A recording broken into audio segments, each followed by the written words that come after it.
Welcome, lords and ladies of fate.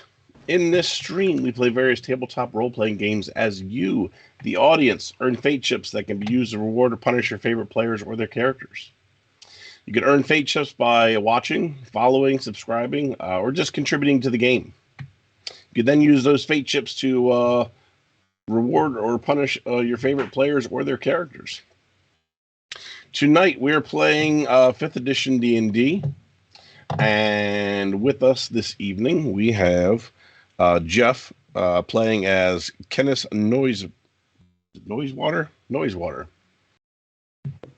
Yes, Kenneth Noisewater. Then we have Lonely Fans playing Darken Theron. Darkar Theron, sorry. Close enough. Can't read my own handwriting. Myself will be playing Jacob Bruce. We have Felix joining us, playing Scrod. We have Keyblader joining us, playing Xavier.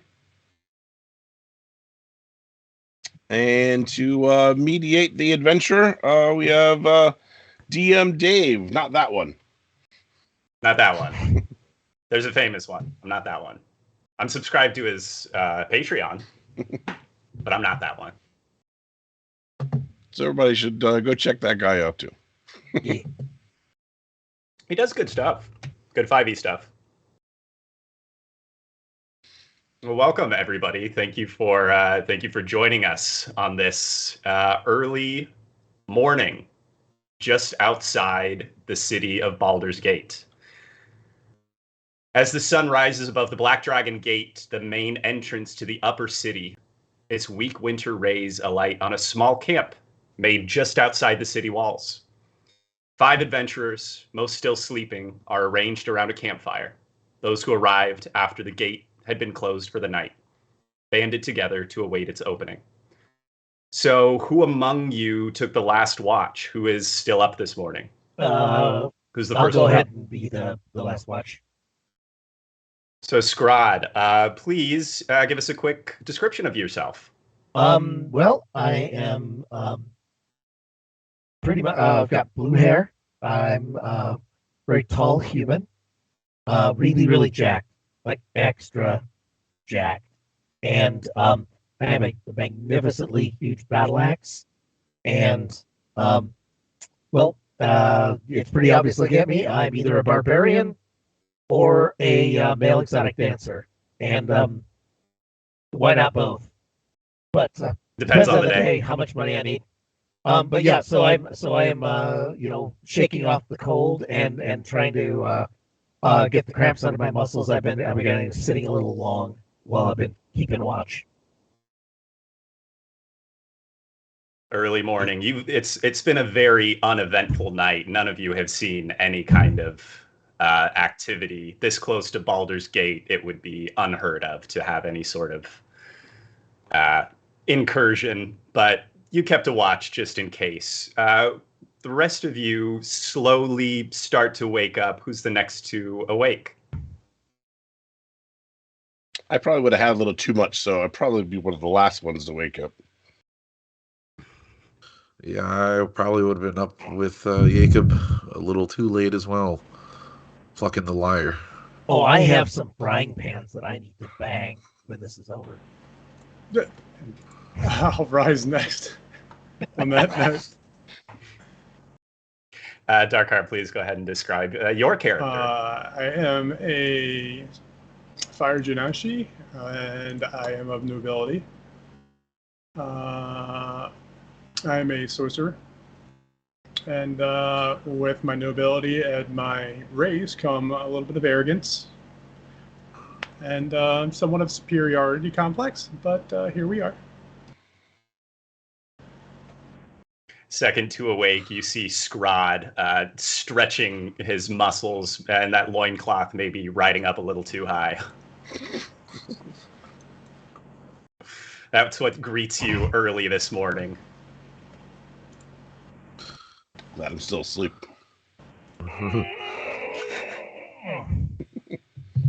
I could make extra loud groaning noises or something to wake you up.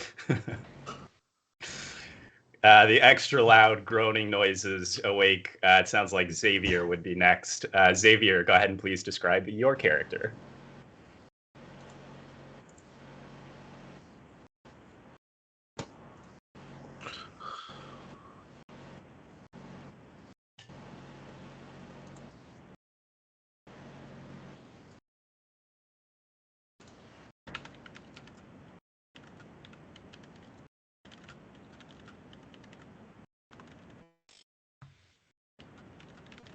Very nice.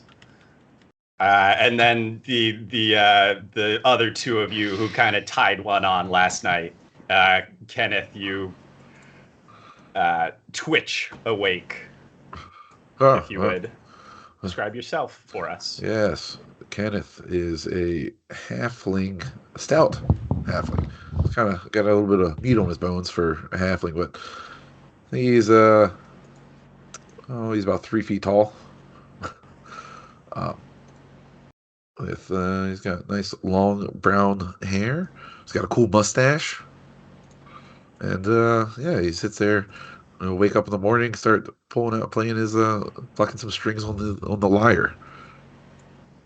And that sweet, sweet tune. Actually, give me a quick performance check, Darkar.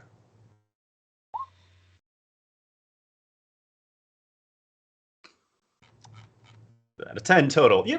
Your fingers are still waking up a little bit. It's still nice to listen to. A little colder than I thought. Yeah, it's chilly out. I was at the pool. You're waking up. Your fingers are waking up, and Jacob is waking up. This is your camp, if I'm not mistaken. Is that right? It was actually originally Darkins, and then Darkar's camp. He always makes reservations. And he greases his palms. And then I kind of invaded it and invited everybody to come along that passed by. You made it your camp. Yeah. It was a party of one. Mm-hmm. Yeah. So Jacob, please describe yourself. I didn't fall asleep. Oh wait, it's morning time. Jacob. He's from a family of monster hunters, and he enjoys but also appreciates the hunt. He's a little loud and boisterous, but he has his moments of working very hard and then partying very hard as a result of it. So, human. And now the five. Sorry. Go ahead. I realized I forgot to mention he's human, ranger artificer. So, very nice. The five of you have all met fairly recently, if not just last night. You're all fairly new to each other, but you've clearly struck up some kind of bond. You trusted each other to keep watch over the camp last night, and nothing came to pass. You spent a calm night here on the edge of the Black Dragon Gate, which begins to grind open. The sound is deafening. It's a 50-foot tall gate. It against the gravel. And you see a guard poke his head out, look to the left, look to the right, lock onto your camp, and begin to wave you over. He yells out, "Visitors to Baldur's Gate, come forth and state your business." All right, it's us, boys.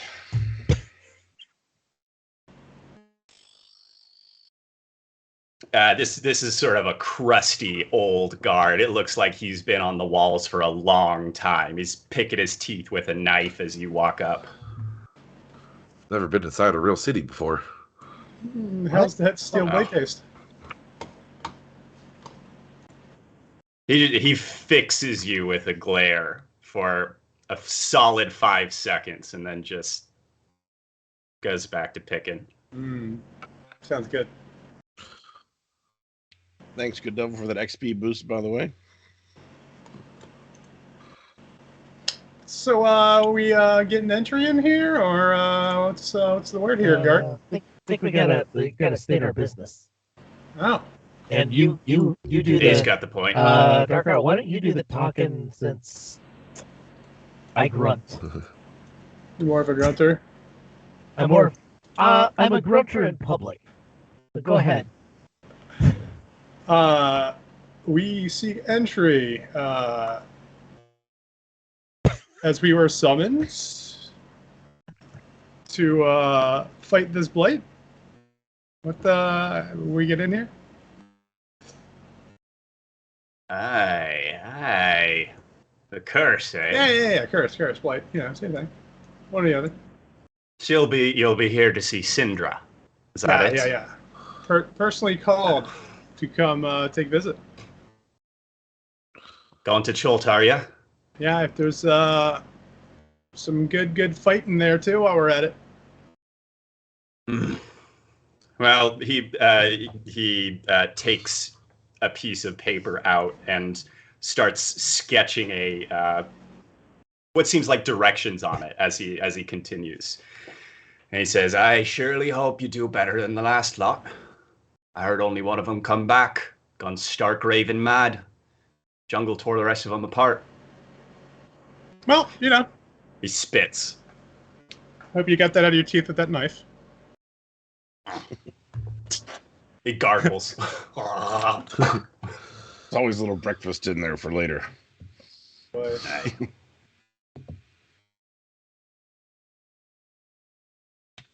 Yeah.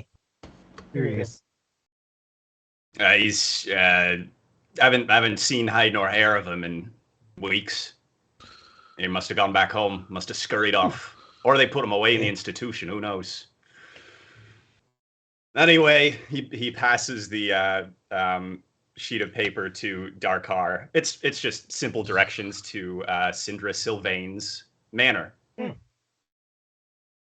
he steps aside. Well, let's not dally, boys. Make yourselves welcome. What? I casually look at the paper. Don't do any thieving or killing. No promises. I casually look I'm at the gonna paper, just keep. flip I'm it just over and gonna knock keep. at it. I'm just gonna keep moving him along when he says that. He gets a growl, but nothing more. You are in Baldur's Gate, even at this early hour.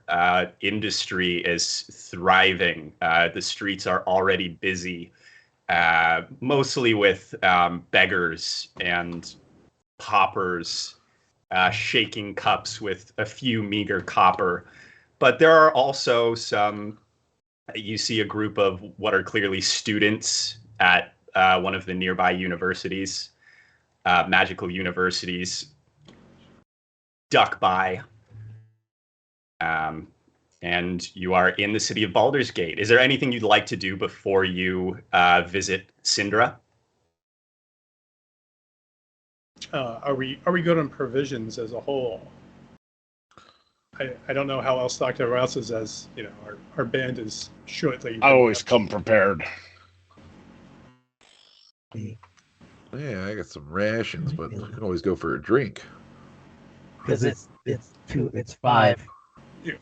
That morning 5 cap. a.m. That morning cap. Shoot. Yeah. It's that Wow, wake me yeah. up. That Ale uses. Helps me think better, if you know what I mean. Do you want it to go mead while we go meet them? Is that what you're? Yeah. Good idea. Get it to go. Yeah. To go meet. No, remember, All right, bring your there's own a- cup. We don't want to ruin the environment. Okay, none of that disposable cup. You cast your eyes around this opening square and find a tavern called the Broken Arrow. Yeah. It looks like it's open for business already. Or maybe still from the night before. It's hard to tell. I knew one of the monks with a broken arrow. Sad times. You wander inside, and it's a pretty sad state of affairs this early in the morning. There's one patron of indeterminate race. He's bigger, but from here he might be a half orc, might be a full orc, hard to tell. But he is slumped over the bar, snoring away. And other than that, there is one barmaid that is sort of walking around, clearing tables. She curtsies as you enter. Oh. I lightly gesture in return. We have some roguelike character in our group, do we not?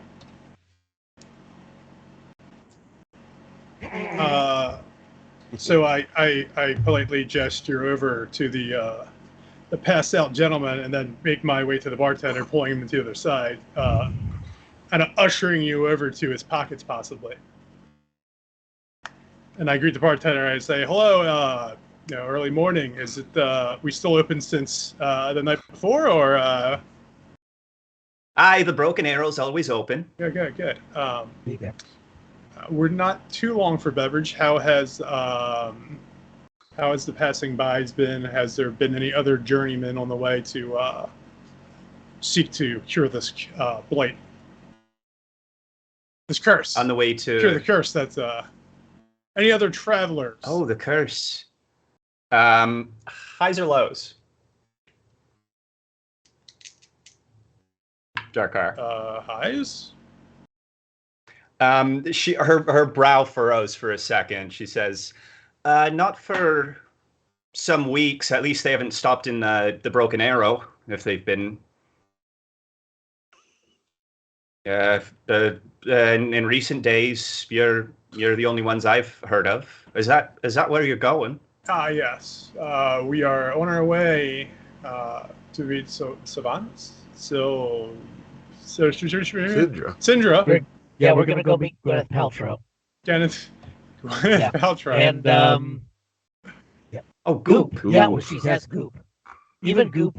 She even- lights a vagina even scented Goop candle doesn't fix that. on Even the bar. Goop doesn't fix this. That's how bad the blight, this curse and blight is.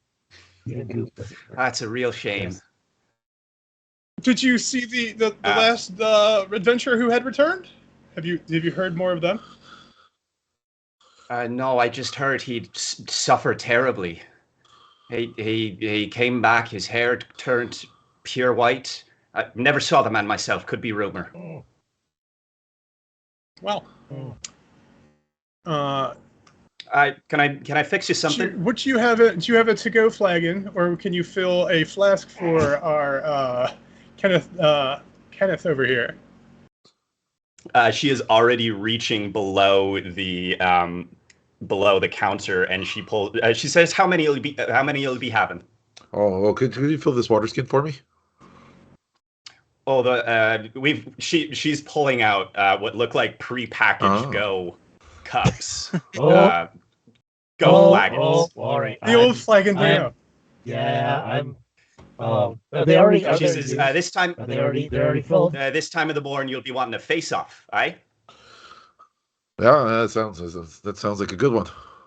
Broken Arrow signature. I'll take 3. Nothing better. Oh, 3. Aye. The rest of you? No alcohol for me. Yeah, I'm on no. I'm also. I'm on working hours. Yeah, I'm gonna produce a pamphlet on sustainable business practices and slide that across the table. She regards it curiously. Yeah, who knew? They're from Iowa. Who knew? They're magical, you know. They'll disappear once they're drunk. It's all right. I do appreciate it though. So just the 3 for the gentleman here. Yeah, I want to watch this. I suppose we could do 7 silver for the 3 of them. Oh, you're too kind. I had a quick question. How heavy is Kevin? Or Kevin? Oh, he's a halfling. 45 pounds. Okay, so it will not be a problem. No matter what condition you're in, we're gonna be able to get you to come with us. You're gonna make it to the castle. Okay. Yeah. All right. I just wanted to double check. But he is also, I mean, he is a trained drinker, if I'm not mistaken. He is in fact a trained drinker. The sealed face-offs emanate a faint odor of ginger. It's sharp. So in Hobbit, or Hobbit. Oops, sorry, trademark. Shit. In half folk, I'm going to use the traditional drinking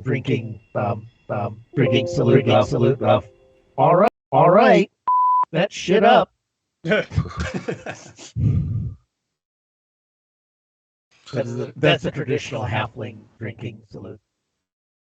Yeah, I'll pop one of the flagons open and start drinking it down. It's delicious. It's refreshing. It perks you up That this the early in spot. the morning. It is a really nice morning drink. Oh, I'm good to head on out if you're ready now. I got everything I need. I will keep safe, please. Best of luck to you. I like that he's walking down the street with 2 Starbucks cups in his hands. And an And empty. an empty. Oh, that vanished. He dropped it. It vanished, right? Right. True to her word, as Darkar. I mean, as Kenneth throws the face-off back, the small flagon that it was in dematerializes as soon as the last drop is poured out. Fancy. Waste. She pulls it out and pulls out what looks like the same one from below the counter and shakes it. Oh yeah. No, and pops it right back down. And I think the magic spell on the bottom is no deposit, no return. Sweet. 5 cents. CAMIWI. Else? Any other business in the Broken Arrow? No, I mean the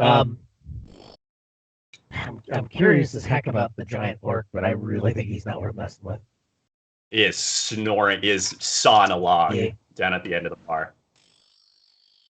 Nope, I'm good. Does he look broke? Or should we just simply move on? He's highs or lows. And you're asking me questions. Lows. He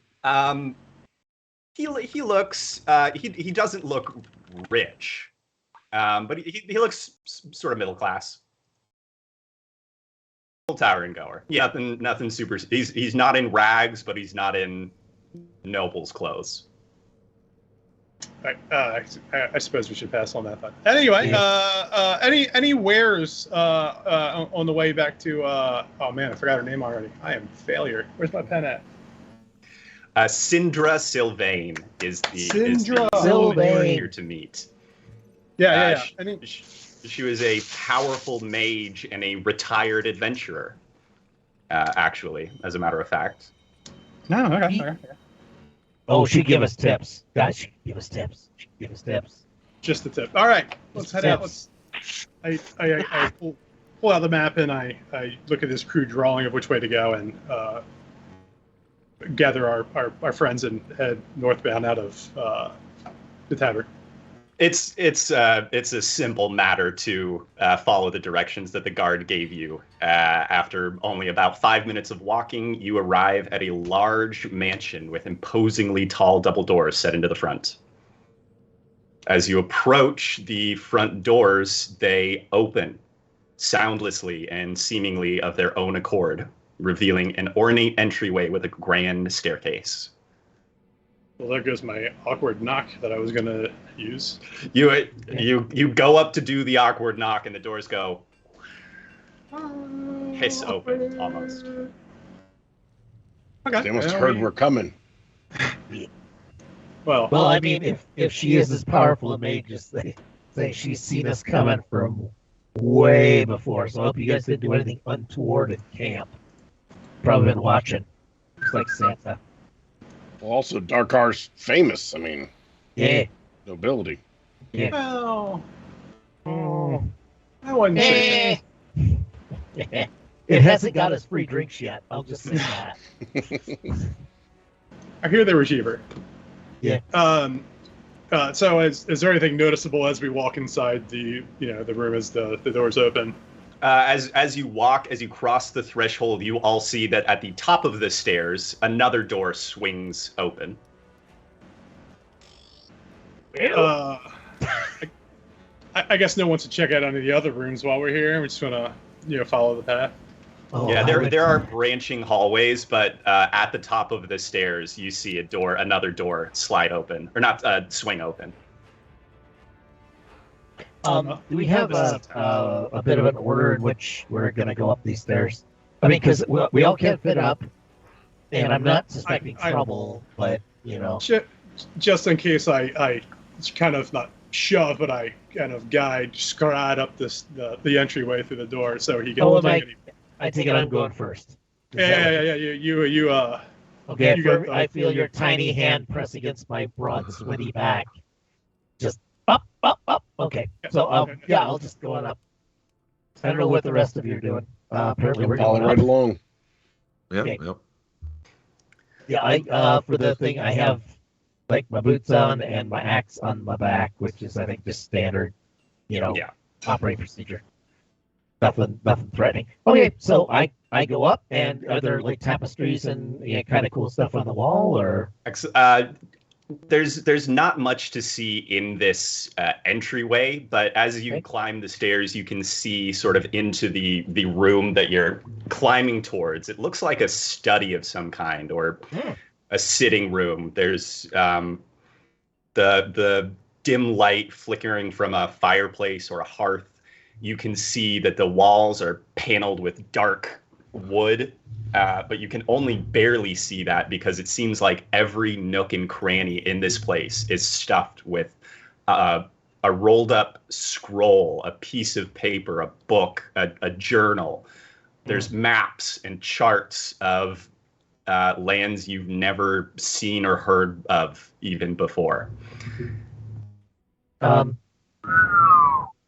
Boy, Steve and Kevin would love this place. So I'm gonna just walk in. There doesn't appear to be anyone in there. As you peek your head in, you do see that there is one figure sitting in the room in a chair facing the fireplace. As the wheelchair turns to face you, you see that the chair is on wheels, and you see a woman with short gray hair, wearing high-collared gloves, every inch of skin covered up to her chin, basically.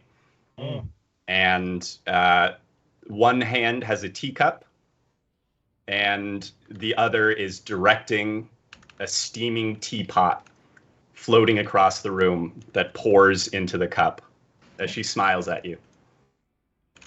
I smile back and say hi, and then I'm going to move just off to, which way would it be? Off to the left to let everyone else be seen.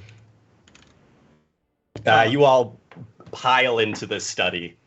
It's ornate and rich, really, I mean, very high class.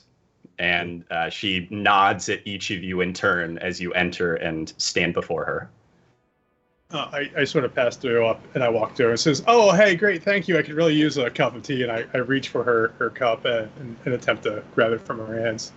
She hands it to you. Perfect. And then produces another one. Anybody else? I brought my own. Thank you. Good morning. And I casually sip tea, but my pinky raised. Well, actually, I if the tea offer is still open, I would really appreciate a cup of tea. Thank you. She, same thing, floating teapot. The teacup floats across to your hand. It smells like fragrant jasmine.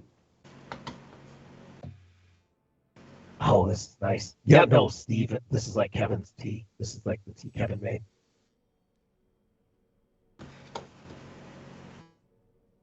The door swings silently shut.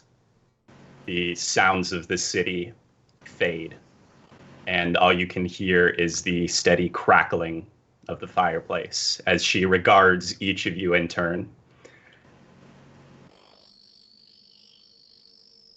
I puff out my pecs. Roll a perception check.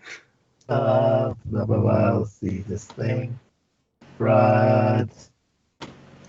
You're gonna really have to help me on this. Passive. No. You guys have to walk me through this stupid character sheet. I'm so sorry. You're fine. So in the middle, there should be actually. Oh, it's a skill. Yes, it's one of your skills. Oh, okay. You have a +1. I was. Yep. There we go. Okay. feel good. You don't notice anything in particular. Okay.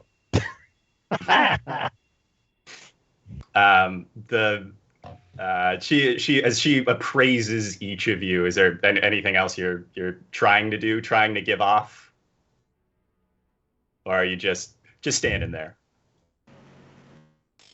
Well, I'll just mention. So, what is this? What is this about a curse? It seems you already know, but for the purposes of those who don't, I'll enlighten you. There is a death curse that has stricken all of Faerun. All of my messengers, everyone I've spoken to across the realm. Those who have died can no longer be risen. And those who have been risen before are dying again. She daintily begins to pull one of her gloves off. Oh, I'm covering up my eyes. I am covering up my eyes on this. She looks at you and she says, "It's all right."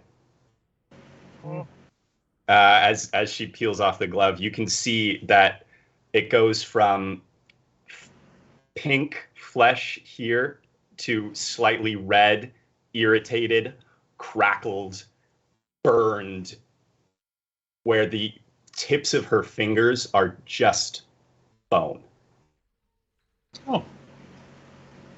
I back off slightly and I question and ask if this is like contagious or airborne. No. Unless you've been killed by the fire breath of a red dragon before, nothing like this should occur to you, my friend. Oh, good. I mean, for me, not that your elements. Good. So go on. I just lean over and go, nice, smooth. As she's gently pulling the glove back on, she says, "Now I won't lie to you. This will be incredibly dangerous. In the interest of full disclosure, I have sent adventurers to Chult before, and few of them have returned." Do you know who the last one came back? I sent them. But who was it? There was one that returned. He's no longer in the city. He's returned to his family back on the Moonshae Isles. Interesting. Well, that group certainly isn't this one. We'll do just fine, I'm sure. I like the confidence.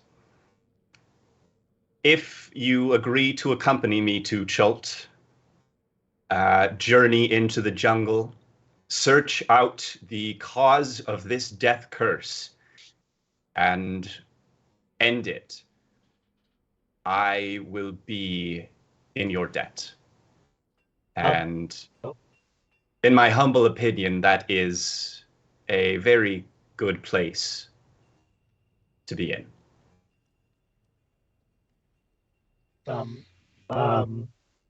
Your wizardliness, ma'am. You're in a really. It looks like you're in a terrible state. You want to accompany us on this? I will not be joining you in the jungle. I will be staying with a friend of mine, a dear, dear friend, in Port Nyanzaru. But Chult is some 2,000 miles away from here. Yeah. And I don't have that kind of time. So for those purposes, I must accompany you. What can you tell us about Chult? All I know is this is a jungle. In fact, very little is known of Chult. I have, and she gestures, a map floats out of one of the crannies and alights in her hand. I have here the only map of Chult. It is, here, let me find it for you guys. I'll put it in D&D Beyond. I'll put it in Roll20. She says, I have spent much time and many resources that, frankly, I do not have to here. Come over from there. Yeah, that's correct. She hands you a map, and it's pretty not complete. There's most of the coast is filled in. There's a couple of rivers that you can see flow out of Port Nyanzaru, where she told you she was going to be taking you.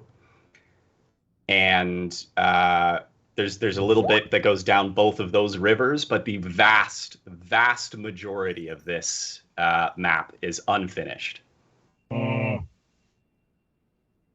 And she says, you are going to have to fill as you go, unfortunately, but this cost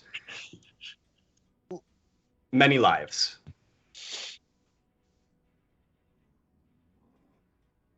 Oh, yeah, there's sacrifices that have to be made. I don't feel like dying anytime soon. Well, you're coming. Don't you worry about that. We'll keep you safe. It's fine. Well, like, we made it this far, buddy. You're going to do those roguelike things for us. We'll be fine. We'll get in here, and we'll get out, and we'll save the day. We got 2,000 miles. That's 2,000 miles worth for me. How many steps is that? That my Fitbit will be lit up. I can tell you that the jungles are full of the usual jungle fare, as well as a vast, once claimed army of the dead, whose commander no longer cares for them, and now they wander. Seems like it already. Army of the Dead thing. Okay. So are you saying that we can recruit this army of the dead since they don't have a commander anymore? If you were a extremely powerful necromancer, you might be able to. But none. I don't know of any who have tried. Casually looks over my skill book. Suggests to me that any who have tried did not survive the endeavor. Is this army immune to the curse? Well, she clarified. Dying. Yeah. Nobody can be raised back to life. Nobody can be resurrected. But I guess we'll come back on the scale either way. Yeah, the dead can be raised as undead, but they cannot be raised back to life. They cannot be resurrected as different energy common before. Actually, it's quite expensive, but Darkar, it's very possible that you know people who have been risen from the dead, who have been resurrected before, who are probably suffering from this curse. Yes, sure. Their wounds are returning, the sicknesses that killed them before are killing them again. And this time, if they die, there's no further hope for them. Unless Syndra hopes you can find the cause of the curse. Well, it sounds like we shouldn't have wasted a lot of time then. Cool. 2,000 miles is a long way. We'll hurry, but that's even if it were just in an open road. I don't know how much time you got left, honestly, ma'am. Yeah, I was gonna say I would walk like 500 miles, maybe 500 yeah, more. Maybe 500 more. And I just do it to see. Hold on, just a second. Yeah, there we go. Oh, that's gonna get a lot of use. Yeah.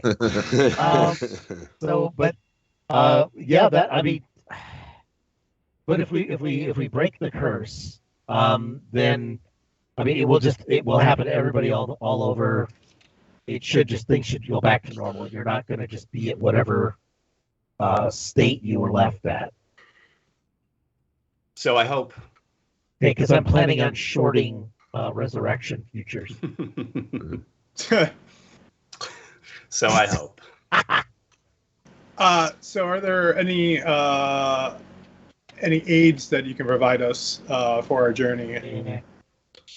She produces a sack of gold that again floats across the room to you. 50 gold pieces. Whoever snatches that. I reach out and grab it, and I say, I love a woman with a big sack, and I just casually pack it in my backpack. That one was free, audience.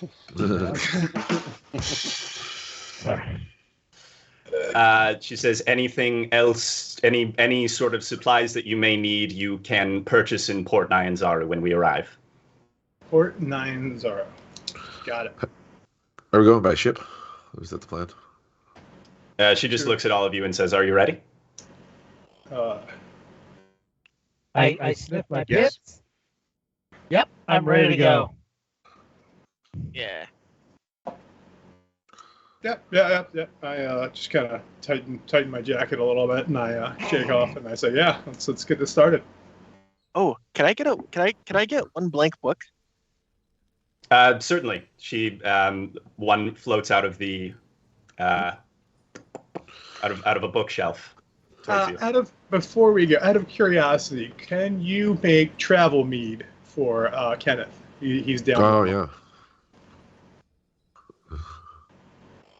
Yes. A bottle floats off of a drink cart. You have a bottle of mead as well. Now. Excellent. You wasted that money earlier. We should have came here first. Oh, it looked like they needed the money. I don't have any use for it. Got to help out the broken and the Small poor. business. Shop local. Yeah, Yeah. shop local. Yep. Woohoo! Woo! Oh, hey, Do we- thank you, audience.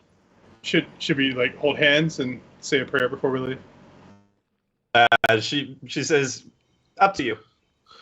Yeah, Scrod's a bit agnostic, even though there are real gods. I will entertain it. Oh, I wasn't suggesting I was going to pray. I was just asking if somebody else wanted to. Oh. I think you're feeling around, Drucker. I don't think any of these guys are down with the turning the undead thing. I think we're boned on this part of the mission. Okay. This is like sneaking. This is me being subtle to Dakar. I wish I was positioned correctly to kind of peek down at your window and just kind of lean in. So anyway, yeah, let's get this show on the road, and I think we're ready to go. What is our travel arrangements, madam? She begins to chant, drawing arcane sigils in the air before her. The hum and static of powerful magic fills the air, comes to a peak. As she finishes the spell, there is a thunderous crack. And though you feel no sense of movement, everything around you changes. Where there were dark wooden walls, there is now vibrantly painted sandstone. The wintry air becomes swelteringly hot and humid, and a soft music seems to play from all around you. You have been teleported to Port Nyanzaru. Wow. Why don't you do that, Dakar? When do you get that shit? Come on, man. When I'm gray enough, I suppose. Okay, I'm just saying. Yeah, we got to keep grinding, man. We got to keep grinding so you can do that. I'm a little disappointed in teleportation because I thought it was all about the journey and how we got there, and now we just took out. I don't know. Friends A were bunch gonna of worn out run away. shoes agree to disagree. Well, at least we're not looking for a ring. Yeah. That was a hell of a thing, wasn't it? Right. From behind you, you hear a hearty voice boom. Sindra, my dear. You turn to see a tall, broad man with many piercings in his ears and beads woven into his braided beard. He strides towards Sindra and kneels, kissing her gloved hand gently. Hopefully here. the not cursed gloved hand. Yeah. Does he that's know? cursed. You guys should get the map of Chult now. Oh, there it is. Yep. There you go. Oh. So that's what you're working with. It's pretty it's pretty unfinished. Yeah. But and you are up here near the very northern edge, south of the Bay of Chult in Port Nyanzaru. Nyanzaru. Sindra smiles and nods, saying, Wakanga Otamu, merchant prince of Port Nyanzaru. Everyone. Oh, Yeah, I thought she was giving a curse. He's it sounds very similar to the arcane chanting she was doing before. I can't tell. I'm gonna, bro. Like, what's your pre-workout like? He booms a hearty laugh. Because I'm like 6'3", and I think he's like, I'm looking up, right? Yeah, he's yeah. Yeah, I've he got a dwarfs bro you a little crush. bit. I got a bromance really bad right now. A faint smile on his face. He nods to each of you in turn, and says, "Any compatriot of Syndra's is a friend of mine." He snaps his fingers, and attendants flood into the room.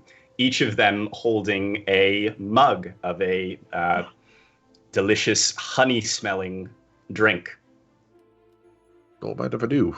that they gently offer to each of you.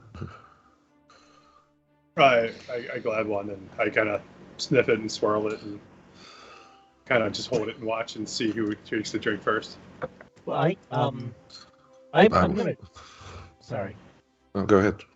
I was gonna take it, but I'm going to ask. I mean, should I talk to the protocol? Well, shit, I wouldn't know protocol. Nope. Barbarian, Nope. that shit. Do you? I'm going to ask the person who gives it to me. Is there alcohol in this? Only a slight. It's like the You did just ask about his pre-workout, and he's handing you a glass. So I'm assuming this is your pre-game drink. Yeah, it's like kombucha. It's about as alcoholic as kombucha is. It's very, very faintly, but it would take like a barrel to get you messed up. Okay, I even that amount it would be against my mom's directions. So I'm going to say if there is a non-alcoholic version of this, I appreciate it. If it would be wasted, please give it to one of my other companions, and I really hope you understand. The servant who you're speaking to bows immediately and disappears, reappearing moments later with a mug of tea. Another mug of tea for Fantastic! you. Oh, thank you so much, and I just thank her and take that up. Sorry to be that guy, but you know. Wakanga says, "No, certainly, I did not mean to. I did not mean to impose. It's simply our custom." Well, thanks for understanding. Of course. I'll accept mine graciously, but nurse it throughout the entire transaction. Yeah, it's pleasant. It's very heavily spiced, but very, very lightly boozy. Well, as they say, when in Chult. Well, Yeah, it smells great. I mean, honestly, I love the tea, but oh man. So, Dakar, you gonna spit that back?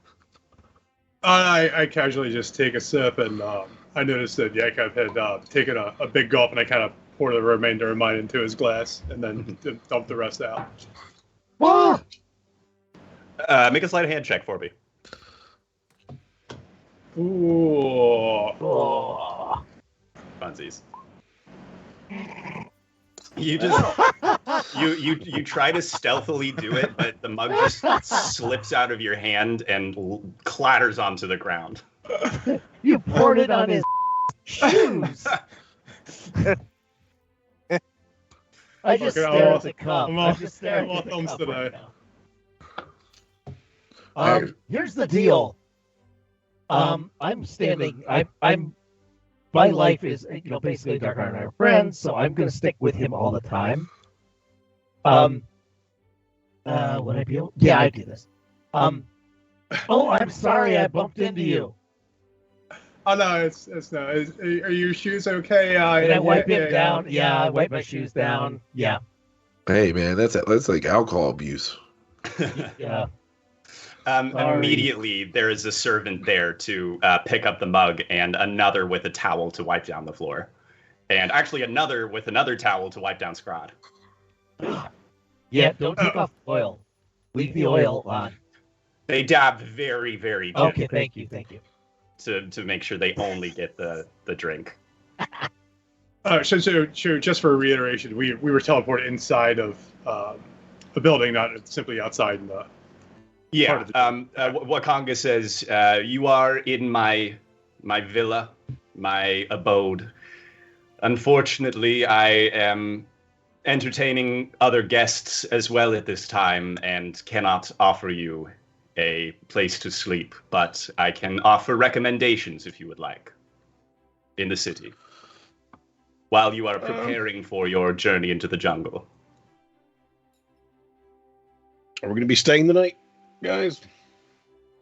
Well, might not want to start our journey too early without at least checking out the Port Nanzaru at least a little bit, and maybe get some more provisions and anything else that we can get out of this fine gentleman here. I'm kind of not wanting to repeat the whole Jonoth incident, and maybe we should get a guide. Wakanga is actually goes on to recommend that you hire a guide for the duration of your stay. He says you can find the postings at any of the taverns in town. There are bulletin boards. There are always guides looking for work.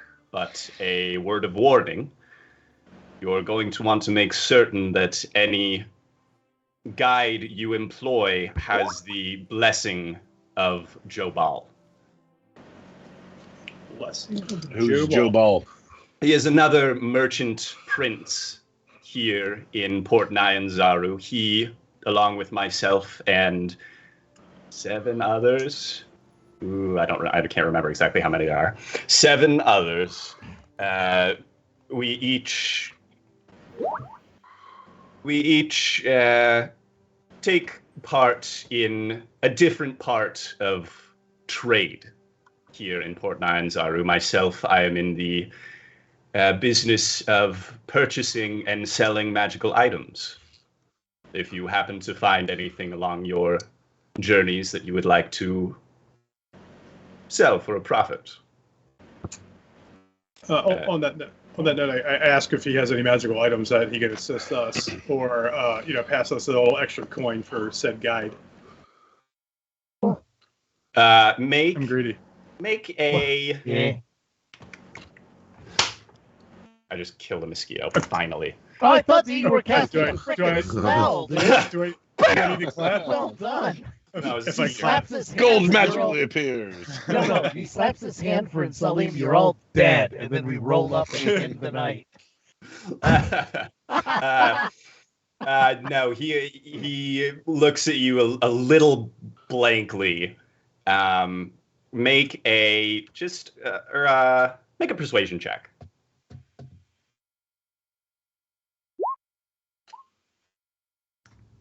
17. He purses his lips in a tight smile and says, I have plenty of magical items for sale, uncommon items for 100 gold pieces each, and it goes up from there. What are you interested in procuring? He doesn't even mention money other than that. Oh, so I kind of shake the purse that was given, and I check through my coin, and I said, on that note, I suppose we are just going to simply find a guide. Yeah, what's a guide run us? Guys, anybody? Any guide who has the blessing of Jobal will likely charge you 5 gold pieces a day with a 30-day upfront. Although you may be able to find particular guides who will discount their fee if you help them with a personal favor, or perhaps waive the fee entirely in exchange for a portion of the loot that you gather while adventuring.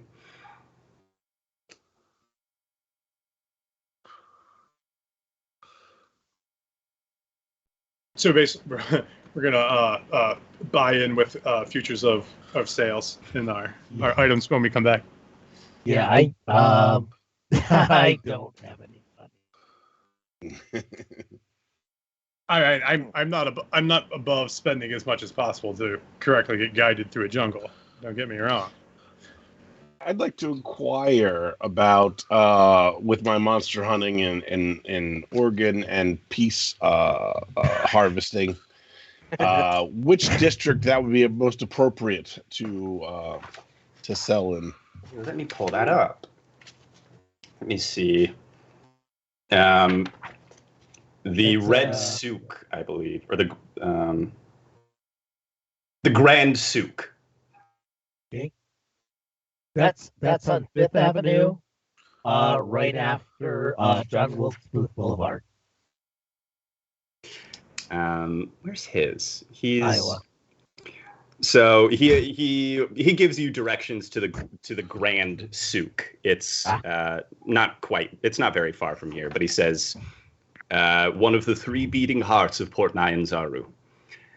Traders from up and down the Sword Coast come to this market to buy and sell timber, spices, medicines, skulls, claws, pelts.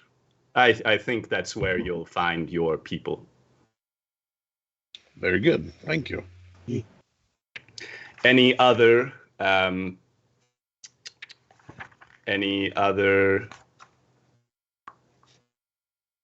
wait.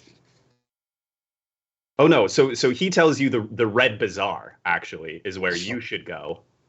And he says the Grand Souk is where you can purchase any other sort of gear that you might wish to accompany you on this adventure. So there's the Grand Souk for provisions and supplies, and the Red Bazaar for any sort of bits and bobs that you might bring back from a beast. All right. Would a guide be in the same areas as either one of them, or just another further area we'd have to go as well? If you're looking for a guide, I would suggest the Thundering Lizard, a tavern that is indeed quite close to the Red Bazaar. All right. Over on the eastern edge of Port Nyanzaru. Oh, let me give you guys Port Nyanzaru really quick. Yeah, we need. Oh, we need a map to the stars on this one. This is cool. And some beatboxing on the way.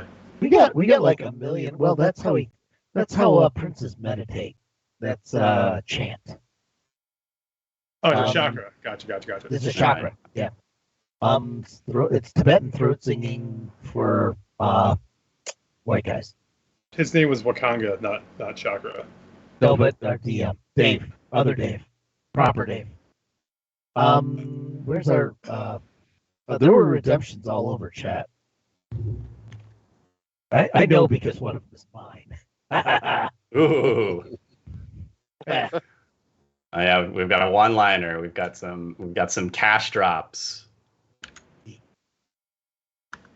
I like how money just magically. Yeah, your purse suddenly feels a bit heavier. Well, we can find it during an encounter or something too. If Oh, okay. That. Yeah, that's a nice weird. Oh, hold on, I'm gonna go fucking meta, and then I can switch to another voice. But it's up to the referee to decide how and when the redemption occurs.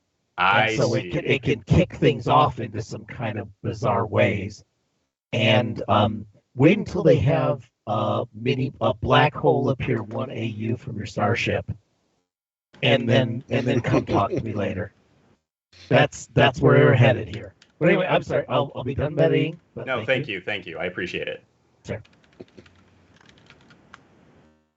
Because basically the audience is skilled in furry. I believe that. Yeah. But I got gold, so I don't care. No, you might not. Not yet, anyway. Yeah. Oh, yeah, I have to earn it. And I've got abs. I've got oil, and I've got abs. I'm ready to go. Yeah, I don't like the idea of splitting money with our guide. I think we should try to find some before we go. So we could do it ourselves. I mean, I put this guy up and dancing on a pole or something. Yeah. What was that, Xavier? Yeah. Work the pole. Scrod works the pole.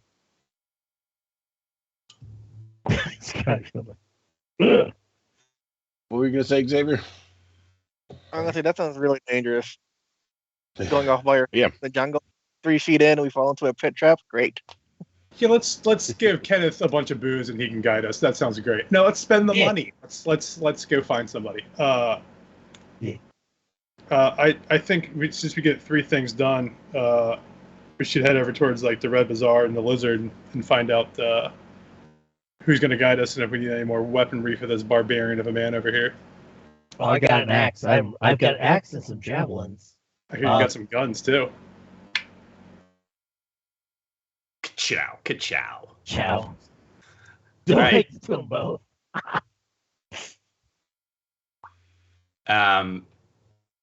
Wakanga gives you a slight bow after giving you. I don't know why. I actually might be out of space on Roll20 because it's not letting me upload anything else. I may have hit my limit with the map of Chults. But I can, at the very least, drop it in the Skype so that you guys have access to it. And by next time, I'll make sure that everybody can see our Port Nyanzaru map. All I'm going to say is Google Docs does not let you down. Well, that's a nice looking town you got there. Oh, yeah, it's a nice looking. Hate for something to happen to it. I'm going to redeem. Oh, I see someone redeem Godzilla in the chat. So where is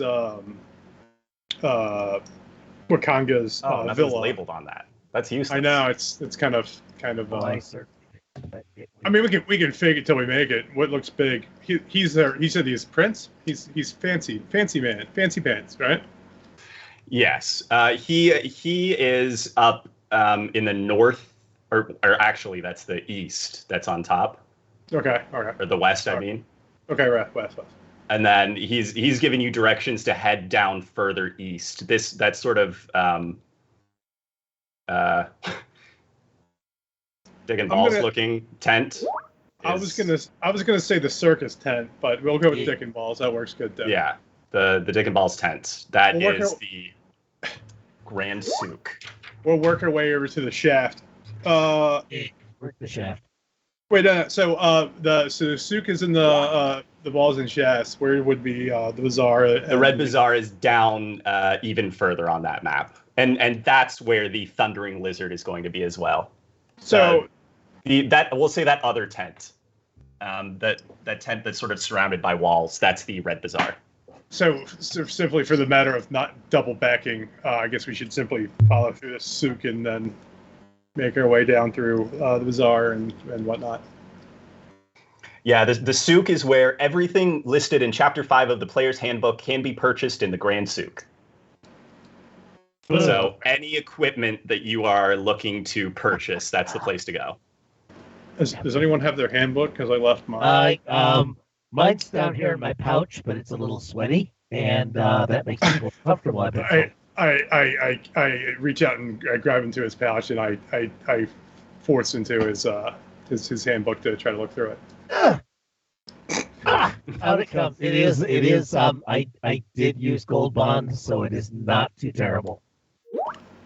I gotta shake off some of the sweat, and I finger through it. So anyway, let's head over towards the Grand Souk. Thank you very much for your tea and our company and directions for your town. He gives a slight bow and takes the handles of Syndra's wheelchair and wheels her back into his villa as an attendant appears next to you and beckons towards what you assume to be the front door. Was there a temple on the way to the Grand Souk? Yes, there are several temples. There is the Temple of Savras, who is a deity of wizards, fortune tellers, diviners. There's the Temple of Gond, which is... I wonder who Gond is. It doesn't tell me.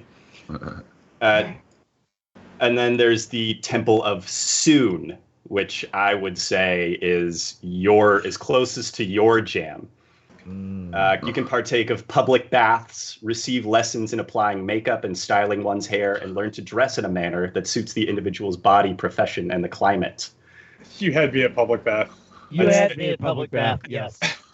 By the way, this is how Darker and I first met. Well, we could always stop by a temple. I'm usually pretty welcome in those places, so we might be able to get some extra rations or top off on some things. And then there's also the Temple of Timora, who is the goddess of luck. We could use some of that. So those two might be the ones who you'd be more drawn to. Wakanga gives you that information. I casually ask Kenneth if he's looking to actually get a temple or trying to get some ceremonial wine on the way. Well, I figure we might be able to top off on some extra supplies.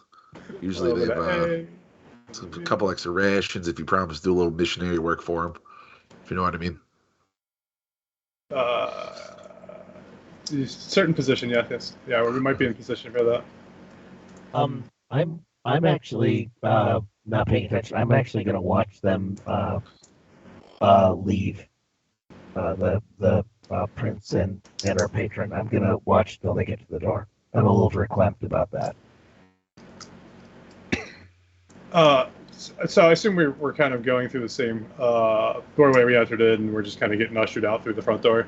Yeah, an attendant shows you out through a winding hallway with magically flickering torches lighting the way. Everything in this villa is so colorful. Oh, I should have dropped us over here, because now you exit out the front door into a bustling, the sweltering heat slaps you in the face. Pause. How much is it for a Tyrannosaurus Rex while we're here? Yeah. Oh, is that standard?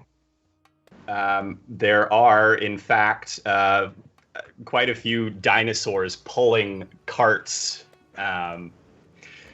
There are beggars, children running around, minstrels in bright clothing. It's hard to make out at first. You see a group of children running down the street, screaming from what appears to be a dinosaur. But as it gets closer, you realize that they're screaming in delight because they're being chased by a man in a large dinosaur costume, who's going roar, roar, as he chases them, and the children laugh and squeal as they run away from him. Who's the smallest in the group? Kenneth, is he the shortest in stature? I think so. I kind of reach into my coin palace and I grab 3 gold and I dare him to go take a ride on the gentleman in the dinosaur. I will Gotcha. gladly take the 3 gold and run over there as quick as I possibly can. All right, as you run over. Why do you want to do this? Why are you doing this, Darkar? I can't not. I got Make an money acrobatics check, Darkar, as you rush over and try to leap onto the back of this.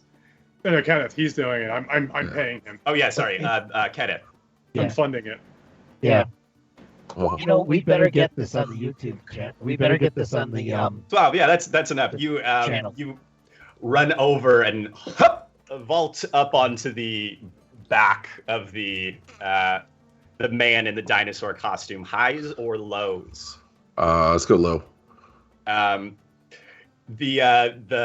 The dinosaur begins to the man in the dinosaur costume rather begins to screech and sort of like turn back and forth, but he doesn't break character. It seems like he's actually kind of enjoying this part of the show. I'm so excited right now. He's a pro, man. He's a pro mascot. So what do you do while you're up there?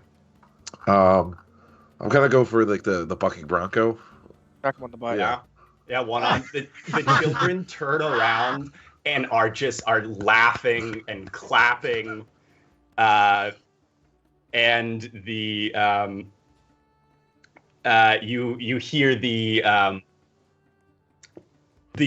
screeching stops for a second, and you can hear the man inside the costume whisper to you, "Take me down, take me down," and then he starts screeching again. I'm gonna transition to like kind of grab it around like the neck part and kind of just fall off of it, and drag him to the ground. All right, this time make an athletics check, but with advantage because he's expecting it this time. He's along with it. I'm like just doubled over, covering my face, laughing hysterically as it's rolling. Athletics advantage. Oh, I'm about to draw my sword. Looks like I got I 13. thought that this is real. I think this is real. Yeah, you think the dinosaur is real? I think he's really trying to hurt this guy, and I'm not sure if I should break this up.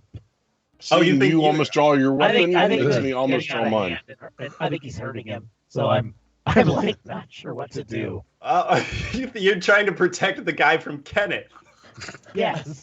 Not Kenneth from the I'm a little dinosaur. concerned. I think my friend has had a lot to drink, and I feel that it is very bad form to attack someone in a suit who is impaired and apparently has a shitty handler to let this happen.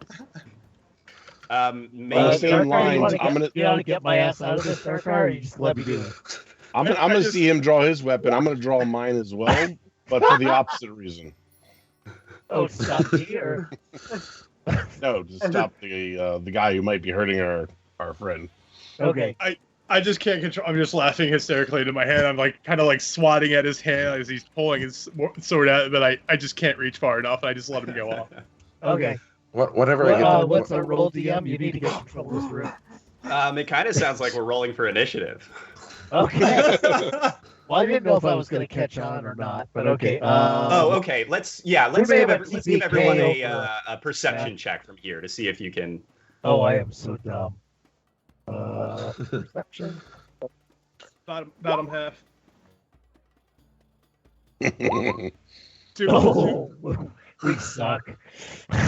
Okay, I'm meta-hitting. I don't need to roll perception because I'm fully aware of the scenario. Correct? yeah, you egged it on. Okay. So Scrod and Jacob, yeah, you both kind of think that maybe this is Breaking Bad. But Xavier, your keen ears picked up from afar during that break the fact that the man in the dinosaur costume communicated something to Kenneth, and now you can tell that he's putting on a show. They're both putting on a show at this point. Yeah, I'm just trying to calm everyone down. That like, guys, they're just sitting around. It's not real. I mean, look at it.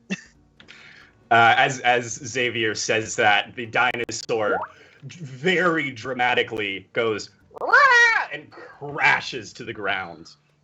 Kenneth, you take it down. You've got it in a headlock, and it's sort of scrabbling weakly, and its legs are kicking, and then slowly it goes still and makes a wah sound. I will triumphantly stand over top of it, one foot up on top of it. The children are beside themselves. They're cheering and clapping. This is like the best show they've seen in a long time. I'll join in. Yeah. Okay, do I actually see that this is an act? Xavier has communicated to you that he's very confident that it's an act. If you trust him, then you can take it. But if you're only trusting your own perception, you're still not quite sure. I've learned to listen to people with higher IQs. I'll sheathe the sword, and then I'll start like awkwardly clapping. The performer sort of rips out of Kenneth's grasp, clumsily pushes itself back onto two legs, and makes a very ornate bow with his little front claws, and gives Kenneth an elbow to do the same. Yeah. The children laugh and clap. A passerby tosses you a small bag of coin. Hey. Wow. In it, you find 10 silver pieces and 5 gold pieces. Sick. And the dinosaur turns to you, Kenneth, and makes a bow, and then rushes back off into the street, screeching and roaring, and the band of children follow. I'll wave goodbye as he runs away. He patters off down the street. That was cute.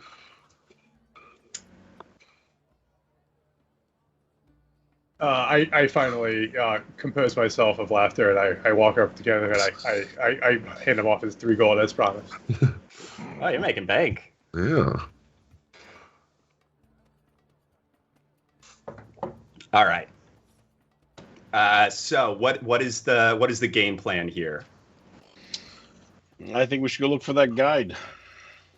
So you're gonna check for a message board or a bulletin board at the Thundering Lizard. Oh, was there a temple on the way to the Thundering Lizard? We said there's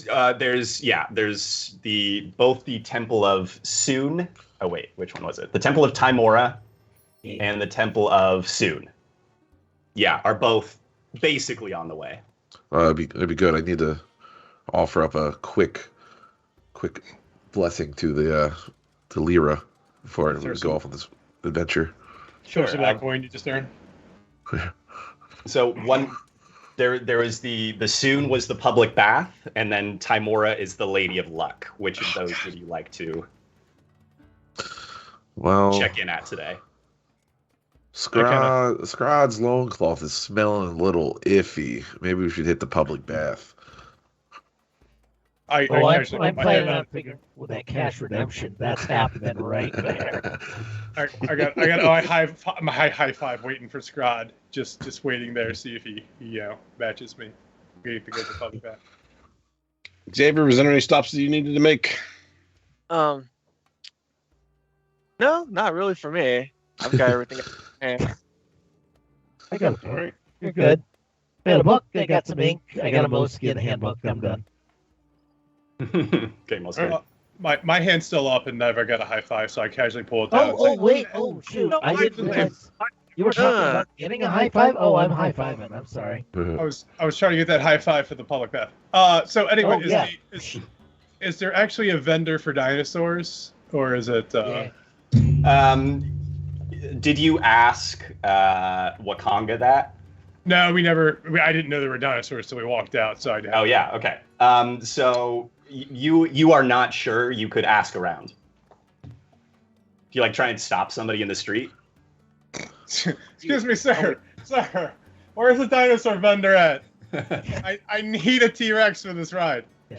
Make a charisma check, just a straight up charisma check. Hell yeah, I'm all about that charisma. It's all about the Pachycephalosaurus. Don't ask for the expensive ones, the flashy ones. Pachycephalosaurus. I am Oh, not. okay, got it. 14. The guy gives you a little bit of a side eye. This merchant who's hurrying, carrying a big crate of something under one arm. But he points sort of in the direction that you were going to. Let's see, where would you get a dinosaur? At the dino. I hear the store. public bath has one Yeah, right public next bath. to it. The dino- Yeah, right next to the Temple of Soon, as it turns out. Oh. There are he tells you there are a handful of merchants in the city. He says all beholden to Ifan Talroa, the another merchant prince. But there's no need to go directly to the man. You can deal with one of his many subordinates. I say thank you, kind merchant, and as he's like rushing off, and we head towards the Temple of Soon. Temple of Soon. Soon. Yes, soon. Very soon. I feel if you guys want to, I don't want to make all the decisions for you guys. Nope. No, I think no, that's Make all the that's- decisions for me, I bro. think that's it. Well, there's the luck thing too. I mean, we can split the party. It's okay. Let's give Dave some trouble. Yeah. Yeah. Perfect. You make your way towards the Temple of Soon. It is perched up on a small hill. There is only one narrow pathway. As you approach, you can see that there's a little bit of a line of people lined up to go in. Not many, maybe 5 or 6, who all look tired. Many of them are totally covered in what looks like it's multicolored. Their hands up to their elbows, and their whole fronts smudges on their face of every color imaginable, and they look exhausted. Leaving the temple, you can see a group of halflings who look so relaxed. They're smiling and just sort of drifting off down towards the rest of the city proper. And at the front of the line is an acolyte who is checking people in one by one. Do I notice any pens filled with dinosaurs in the near vicinity? From this vantage point, yes, you can see that there is a dinosaur vendor, as it were, close to the harbor, but down the hill a bit. You can swing by there before or after. Dealer's choice. I was thinking about casually just slinking off on my own and following dinosaurs. Anybody else? Or is everybody else gonna take a quick bath? Dumb question. Would I have noticed Dakar sneak off? Are you trying to be sneaky, Darkar? Not in the, obviously sneaky where I was, tiptoeing around, but I just kind of dinosaurs, and I just kind of casually drift off as I'm being pulled that direction. What's your passive? Yeah, that's enough. You notice him sort of making his way down towards clearly a bunch of dinosaurs. I have almost a hop in my step. What? Hold on, what? I'm giddy about because I noticed dinosaurs, and I'm kind of like a little hoppy. You skipping? I take a step. Okay. Not quite that fast. I'm not running. I'm just a slow skip. Yeah, slow motion skipping. Okay, I will follow Dakar as SOP. So you've got Scrod and Darkar heading towards the dino merchant. John. I think between shopping and pampering myself, I'm going to go with pampering myself. Yes. Before you go into the jungle for who knows how long. Might not come back. I low-key want to ride a dinosaur up the hill while everyone else has to walk like peasants because I'm a fancy man.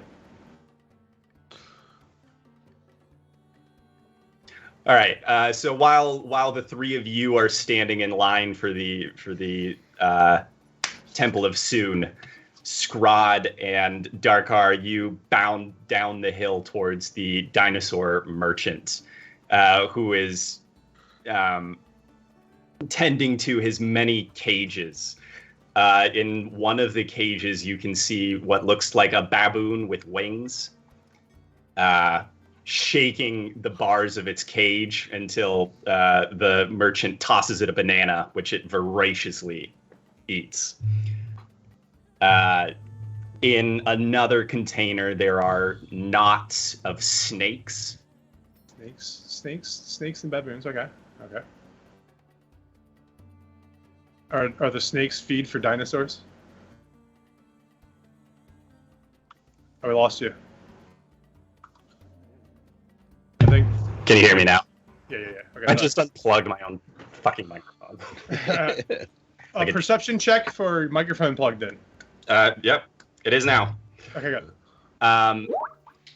As you pass by that cage of snakes, one of them sort of floats up out of the knot and hisses at you, floating in air, and then flumps back down. The merchant turns to you as you're perusing his, and there is a Hadrosaurus, a two-legged dinosaur with that like. He's got like the plume sort of coming off the back of his head. You make the tootie noise. Yeah, it makes the tootie noise. Yeah, exactly. Tootie.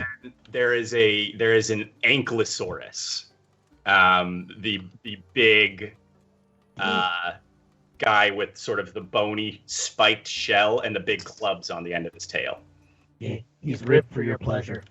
Is this what's that guy's name in Pokemon? I don't know, unfortunately. Neither do I. I know who you're talking. I know which one you're talking about, but I don't remember. The little guy with the bone. Anyway. Yeah. No. The guy that's got the dinosaur head on his head. Oh, It's just the bone. Kubo. Yeah. Sorry, I don't really Pokemon. Dude, So anyway, what are you doing? My first question is this baboon with wings mountable? Because I may have changed my purchase decisions. Let me see how big it is. How big is a flying monkey in this game? This is the important questions because flying monkey or dinosaur, I'm kind of on the fence now. If I get them my pretties now. Flying monkey is small, unfortunately. No, it is not mountable. Pocket Small? monkey. Yeah. Okay. What if you had a small character, though? It's Halfling size. Is it still too big to ride? I can't be like, can I get Kenneth this baboon? Can a small character ride a small creature? I think that's one size larger than the actual person. Let's go to Google. Yeah, maybe. Yeah, it requires a feat, I believe. He has feet, and they're hairy. Roll for feet. Roll for feet. I got it too. I'm sorry. I'm trying to get the. We need a butt on tis for that. Oh, hold on. I nailed it. There's a lot. Chat's lighting up with that mount thing. So You can mount a flying monkey if you try hard enough. I check out both the Hadrosaurus and the Edgesaurus, and I kind of gesture to the merchant and try to get his attention while I'm staring at these animals. He is right. He walks right up to you and he says, "What are you in the market for, friend?" I'm looking for a nice mount to take us on our journey. Well, you can't do any better than old Lenny here. And he bonks the Ankylosaurus on its bony back. It doesn't even notice. It's like eating. It's been eating hay the whole time, or leaves. It's just been munching in this huge crate the whole time. It doesn't even notice when he gives it a smack on the back. And he says, Lenny here, he'll get you through anything. I already forgot his voice. It took me 2 seconds. It's always Irish. It has been very Irish so far. It's been very Irish. Go Scotch. Go Scotch for this one. Good old Mr. Lenny Scott? here. Yeah. He'll only run you a couple hundred gold pieces. Couple hundred. What's the Hydrosaurus? What do you got in that fashion? And Hadro, I could let go of the Hadrosaurus for. He sucks his teeth. 100. I attempt to use some kind of bartering skills to try to negotiate lower prices. If possible. That'll be a persuasion check, and tell me how you're trying to. I look at Lenny and the Hydrosaurus, and then I note the Hydrosaurus. So I make some comments about his skin being older looking and may not be able to make journeys, things like that, and say that it's not quite worth the 100 you're asking. What's your counter offer? 65. Okay, and now give me a persuasion check.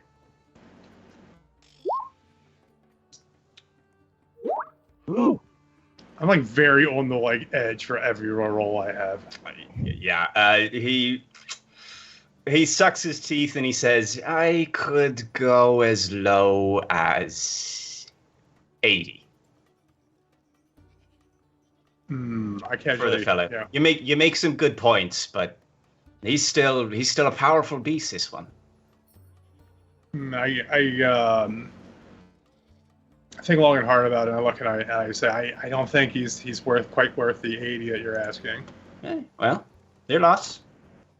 I kind of look at Scrod and ask him and see what his opinion is on Well, I do have an animal handling skill. So I could evaluate him and give him my honest appraisal. Sure. Yeah. Do an animal handling check for that. Boop. Ooh, that number is good. Oh, very good. Oh. Ba-ba-now. Um, First natural 20. Oh, what? Yeah. Oh, sadly, it's on an evaluation roll, it's not on a procurement roll. So I know to the copper piece how much this thing is really worth. As you investigate this beast, you actually notice that it is really favoring one of its legs, and it has it takes like one step, and you notice that its left leg looks almost crippled. You're not even sure you want this. No, I'm gonna Okay.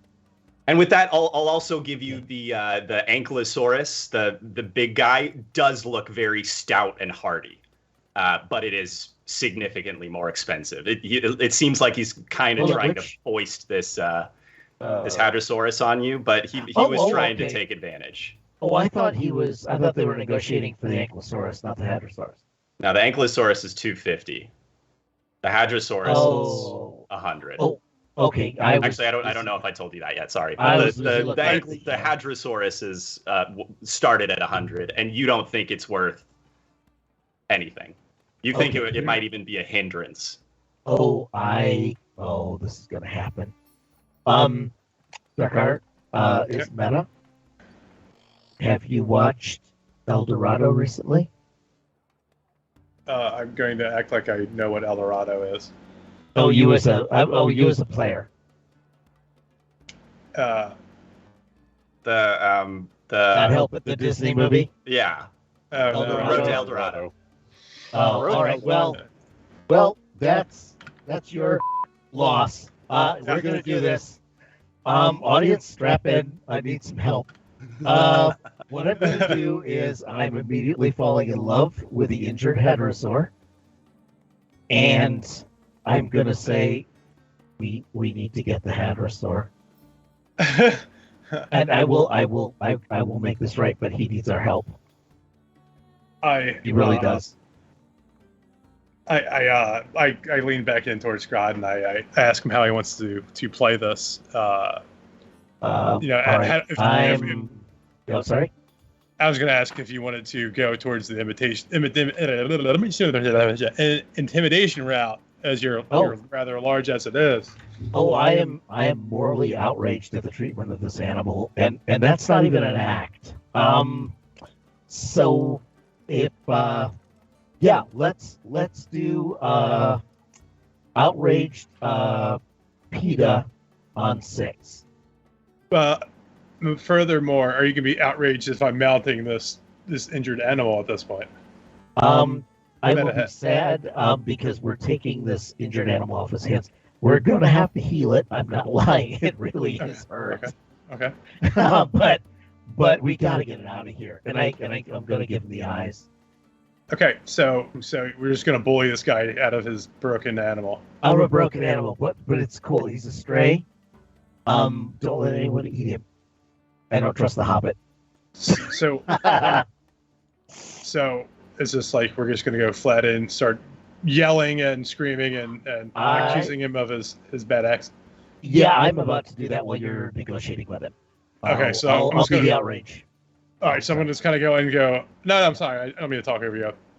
You're good. You're good cop. I'm bad cop. You're my best friend. I love you. Okay, so I come back into, after we discuss... after that huddle. Yeah. We come over and I start talking to him and said, sorry, I just, my good friend here is, he's amazing with animals. He understands.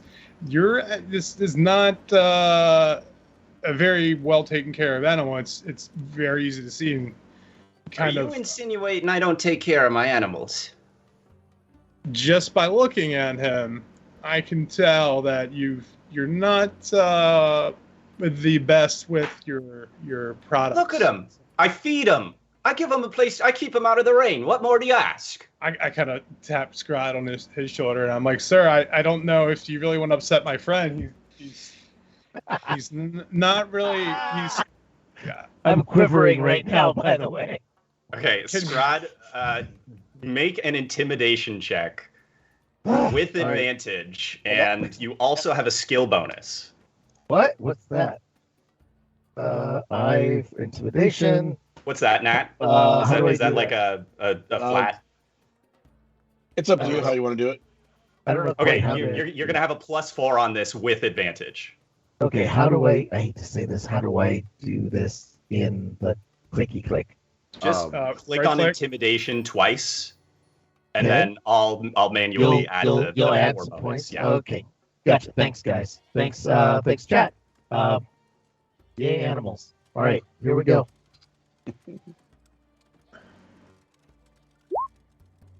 Oh, that sucked. Yes. So 17 + 4, 21.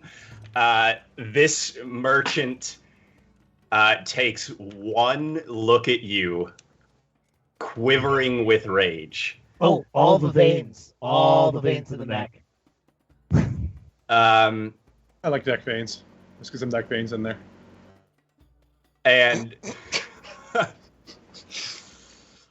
and his voice goes up a couple of octaves, and he says, "On second thought, I suppose I could let go of him for 25."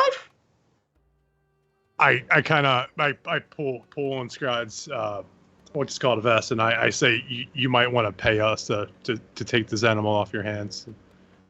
It's going to take a lot to get him back to normal standards for dinosaurs.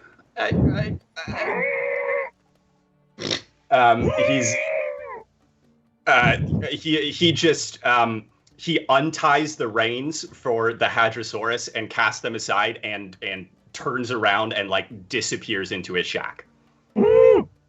How far away is the other dinosaur, the Ankylosaurus? Is he within grabbing range too? Yeah, he is tied up, but yes, he's within grabbing range.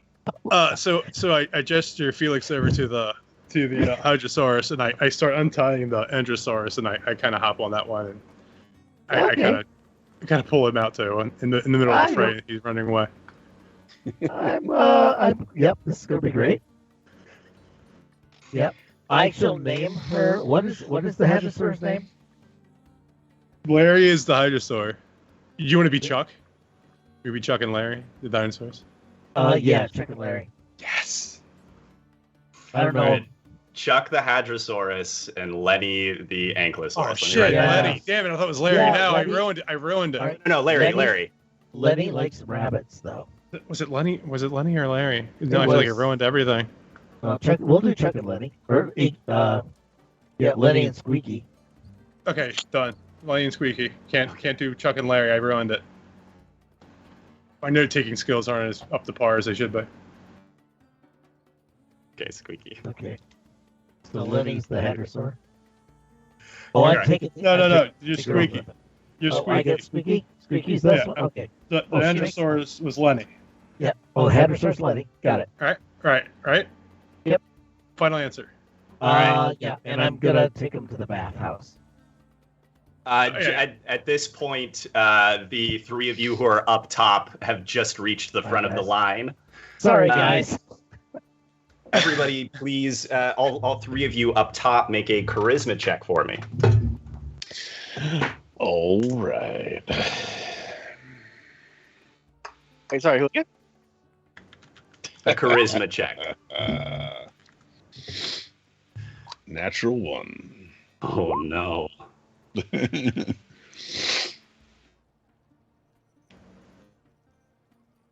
Whoa. What did I miss? Hey.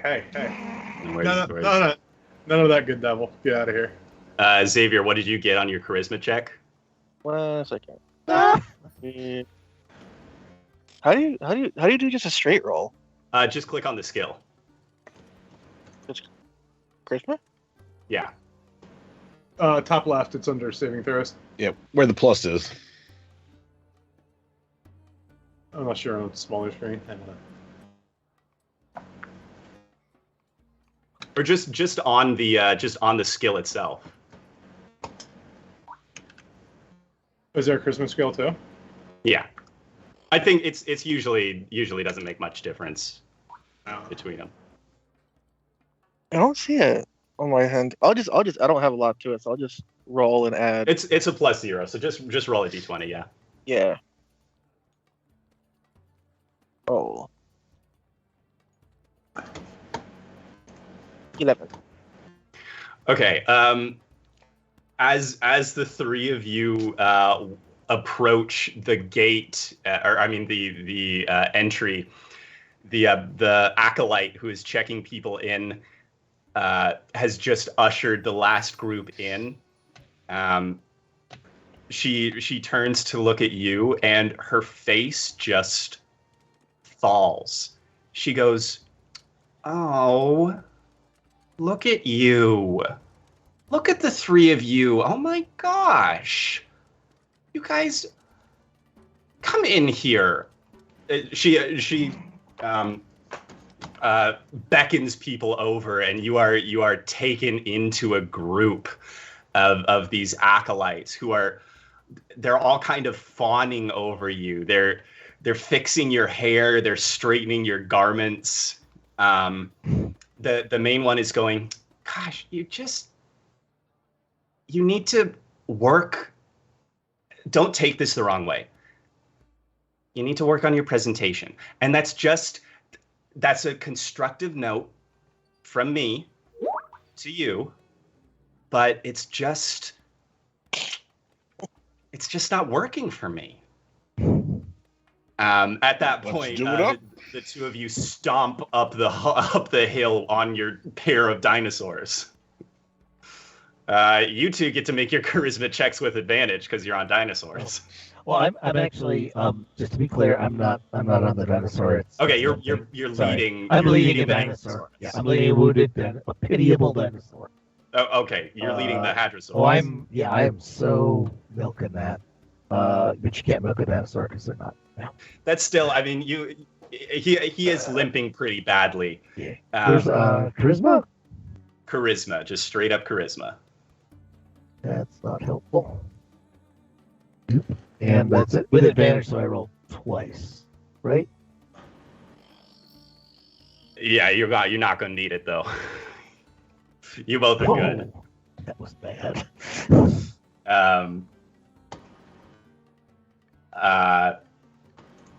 As you two ride up, a separate group of acolytes sort of surround you, but instead of giving those sort of like clucking sort of, oh, look how cute you are, they are wide-eyed and loving it. They go, please come in, please bless us with your presence.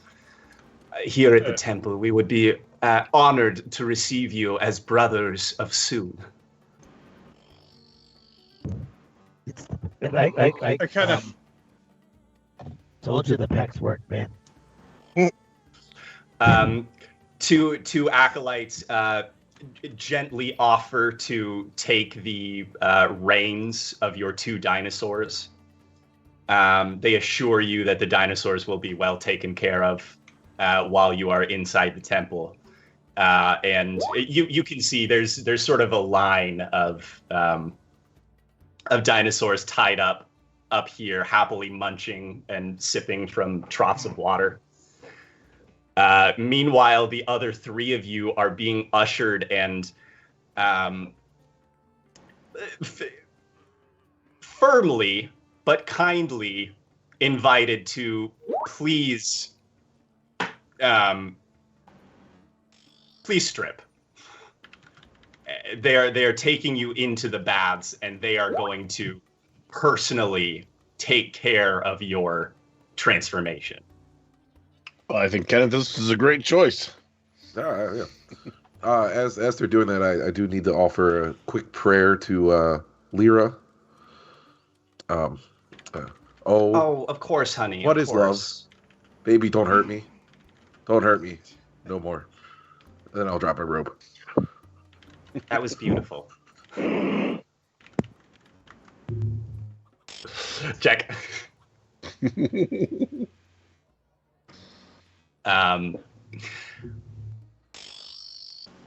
So they lead the three of you less charismatic folks into a separate bathhouse where they actually what they say is please strip to your level of comfort. It's up to you. We don't want to pressure you or anything, but just it's totally up to you. No, I'm going full Monty. Oh yeah, Kenneth dropped trow before. Or they'd even ask. What about Jakob and Xavier? Jakob's not timid. He's going full Monty. Oh no, he's timid as hell. He's all like covering himself. He's doing it very slowly. There are a couple of acolytes who specifically come over to you then, Xavier, and they say, if you don't want to partake in the baths, please come over here. And they take you, or they gesture towards a it's kind of like a rack of clothes and a whole wall of mirrors, a hemisphere of mirrors where once you go inside you can see yourself on all corners, and they say, we're going to get you just you can change right here in this tent, but absolutely this color just doesn't work for you. I'm sorry.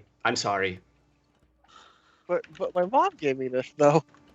Oh, that's so sweet. That's really sweet. But she doesn't know that you're a winter. And these are autumn colors on you, and it's really drawing all of the color out of your skin. It's just not. Look, here. They confer with each other for a second, and they say, if you want to keep that, That's great. That's great. But I would recommend going to the dye works and just getting into something a little more autumny. I really think that's going to suit your complexion so much better. So much better.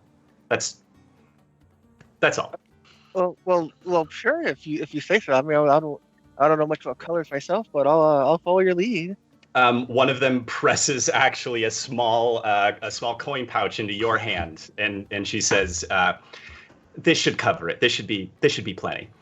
And now, if I know you don't want to get into the baths, but if you want to just dip your feet in, they're really nice. They're really nice. It's really nice.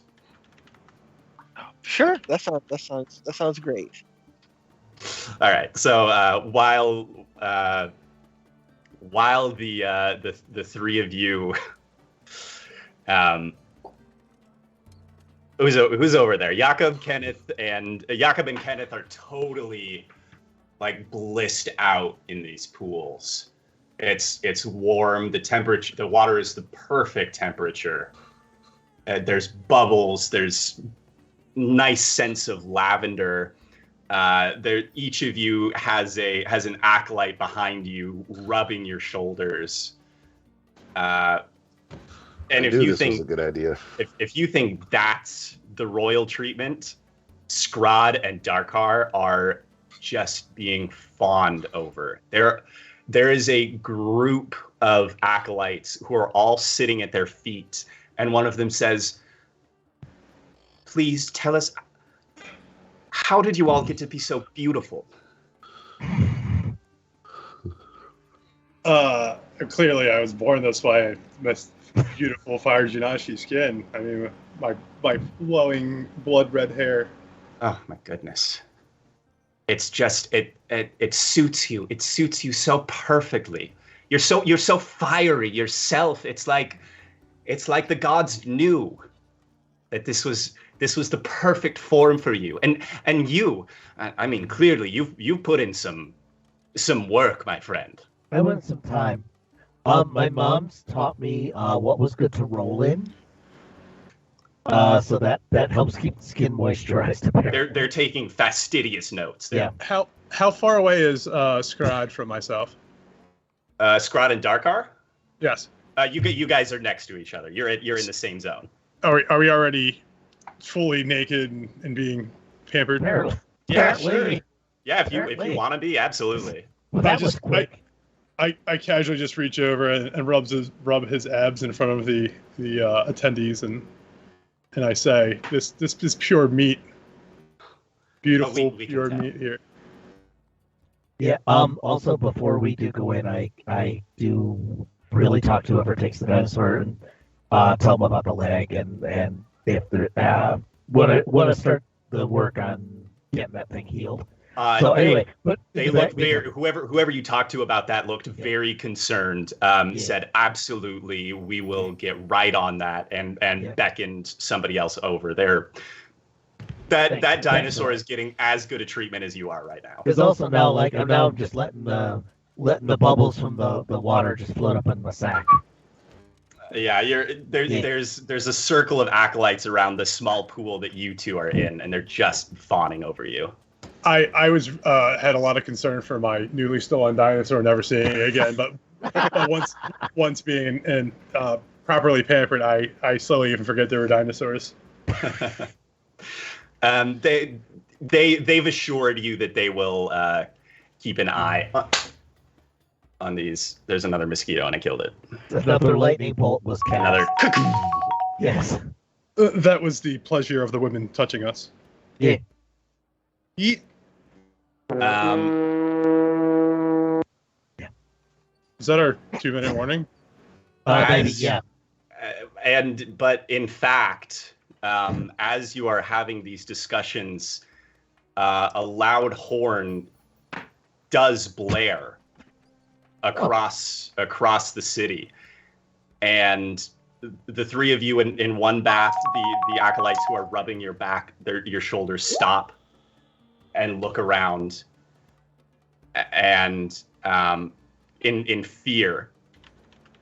And one of them says to the other, "Is that the and then you can hear screams in the distance. Alarm horns begin to blare across the entire city. And Oh. the acolytes are whispering to one another. The undead. The undead. The undead. Missing. How about a missing dinosaur? Stop talking. You don't talk about that. Let's talk about it. That's where we'll leave it for tonight, with the alarm horns for an incursion of the undead ringing across Port Nyanzaru.